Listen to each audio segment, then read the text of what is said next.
মিথ্যা বলাটাও আমাদের জন্য একটা কালচার হয়ে গেছে। এখন যারা আমাদের প্রতিপক্ষ এত সুন্দর করে মিথ্যাগুলো বলবে যে দেখবেন এটা একটা কালচারের মধ্যে পড়ে গেছে। আপনারা সবাই মনে হয় ইস্ট ইন্ডিয়া কোম্পানির কথা জানেন, জানা উচিত সবার। তো ওরা যেমন ভারতবর্ষ দখল করার একটা চিন্তা নিয়ে বাংলাদেশে আসছিল, আমাদের এই নির্বাচন এবং এই পিসির কেন্দ্রিক পরিবেশে এরকম হয়ে গেছে যে এখন যেহেতু কথা হচ্ছে যে উজ্জ্বল সাহেব নির্বাচন বন্ধ করতেছে। আচ্ছা ঠিক আছে, উজ্জ্বল সাহেব আসলে কিন্তু নির্বাচন বন্ধ করেন, ব্যাখ্যাটা খুব সোজা। দুইজন অবৈধ প্রার্থীকে নিয়ে এই নির্বাচনটা করলে এই নির্বাচনটা গত এই 13 সাল বা 13 সালের পর থেকে একবারে নির্বাচন হয়েছে, কমপ্লিট হয়নি, যেভাবে বন্ধ হয়ে গেছে আবার বন্ধ হবে। তাহলে উজ্জ্বল সাহেব কিন্তু নির্বাচন বন্ধ করেন। উজ্জ্বল সাহেব বলছেন যে দুইজন অবৈধ প্রার্থী যারা আছেন তারা নির্বাচন করতে পারবেন।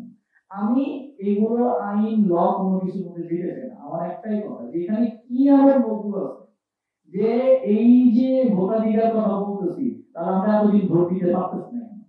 দুইটা মানুষ যদি তারা একটা বা দুইটা বছর তারা কিন্তু দেখেন ওই যে ইস্ট ইন্ডিয়া কোম্পানির কথা এই জন্য বললাম, তারা কিন্তু আমাদের ভারতবর্ষের রক্ত শোষণ করার জন্য আসলে ব্যাপারটা এরকম হয়ে গেছে যে আমি যদি বসতে না পারি কাউকে বসতে দিব না।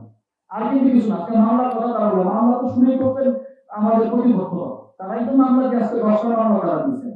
তো মামলা শুরু করে আপনি এখানে এসে বলতেছেন কি না ওনারা মানে আজকে ভোটাধিকার বঞ্চিত করতেছে, ব্যাপারটা এরকম না। আমরাও নির্বাচন চাই, আমাদের কথা একটাই।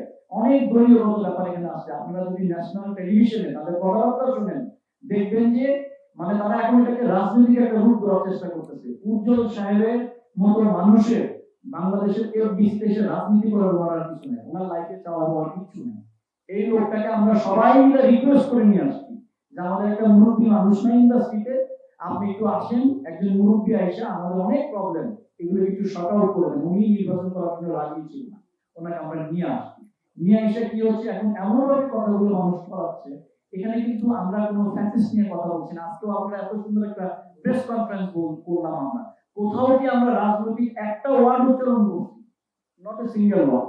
আমরা রাজনীতি না, আমরা মানুষকে আমাদের থেকে মানুষ কালচার শিখবে। আমরা কালচারাল একটা প্রোগ্রামে আসছি, আমরা শিল্পকে ধারণ করব। শিল্পকে ধারণ করতে এসে আমরা পরিবেশটাকে দুর্গন্ধময় করে দিচ্ছি। আমরা দুর্গন্ধময় পরিবেশ চাই না, আমরা একটা সুন্দর পরিবেশ চাই।